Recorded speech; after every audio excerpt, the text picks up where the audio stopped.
خاتون جنت کے خطبات عالم اسلام کی یکجہتی کی کلید ہیں۔ سیدہ فاطمہ الزہرا نے اسلام کو فتح مبین عطا فرمائی۔ آپ کا اسوہ طبقہ نسواں کے لیے مینار نور ہے۔ قائد ملت جعفریہ آغا سید حامد علی شاہ موسوی کا عزائے فاطمیہ کی مجلس سے خطاب کی تفصیل جانتے ہیں محمد عباس کاظمی کی اس رپورٹ میں۔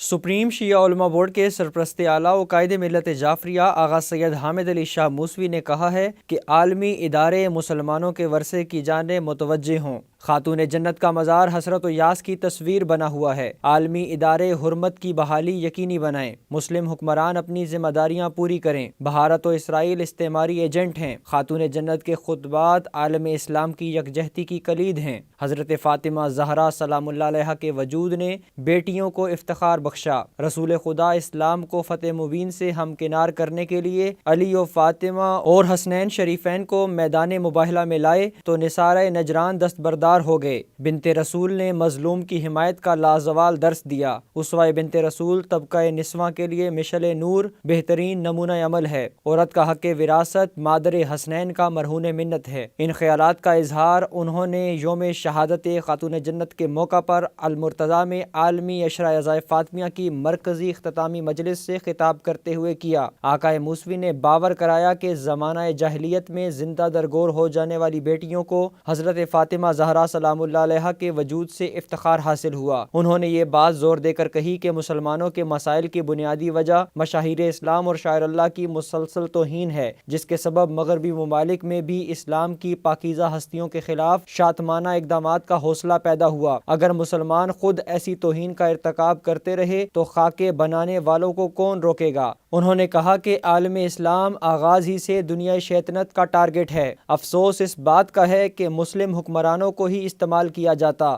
انہوں نے کہا کہ ایک عالمی شیطانی سازش کے تحت خلافت عثمانیہ کا خاتمہ کر کے حجاز میں ایسے لوگوں کو لایا گیا جنہوں نے سب سے پہلے اسلامی آثار شاعر اللہ کو ٹارگٹ بنایا۔ جنت البقیع اور جنت المعلا میں جہاں رسول کے اجداد امہات المومنین صحابہ کبار اہل بیت اطہار کے مدافن تھے، انہیں زمین بوس کر دیا گیا۔ آقا موسوی نے اس امر پر تشویش کا اظہار کیا کہ مزارات گرانے والوں کی فکر نے ہی دہشت گردی کو جنم دیا، جس سے مسلم ممالک لہو لہان ہو چکے ہیں اور انہیں کسی بیرونی دشمن کی ضرورت ہی نہیں رہی۔ عراق، شام سمیت دنیا بھر میں انبیاء و اولیاء کی قبور کو نشانہ بنایا گیا۔ قائد ملت جعفریہ آغا سید حامد علی شاہ موسوی نے کہا کہ بھارت سمیت تمام شیطانی قوتیں پاکستان کے پیچھے پڑی ہیں۔ کنٹرول لائن پر جارحیت کا سلسلہ جاری ہے۔ مقبوضہ کشمیر اور غزہ ایک جیسے مناظر پیش کر رہے ہیں، لیکن مظلوم کشمیریوں پر مظالم سے کسی مسلم حکمرانوں کی کانوں پر جوں نہیں رینگتی۔ انہوں نے کہا کہ بھارت اور اسرائیل مسلم ممالک میں دن بدن اثر و رسوخ بڑھا رہے ہیں، جس کے پیچھے استعماری سرغنہ ہے۔ انہوں نے کہا کہ حکومت سفارتی محاذ پر اپنی کوششیں تیز کر کے مشترکہ دشمن کی سازشوں کو ناکام بنائے اور اپوزیشن کو اعتماد میں لے کر ملک و قوم کو درپیش مسائل کے حل کے لیے مشترکہ اور مستحکم پالیسی اپنائی جائے۔ آقا موسوی نے یوم شہادت خاتون جنت کے موقع پر بارگاہ رسالت میں تعزیت و تسلیت پیش کرتے ہوئے اس عہد کا اعادہ کیا کہ دین و وطن کی حرمت، ترقی و استحکام اور دفاع کے لیے ہر قربانی پیش کریں گے۔ پاکستان قائم رہنے کے لیے بنا تھا، دنیا کی کوئی طاقت اسے نقصان نہیں پہنچا سکتی۔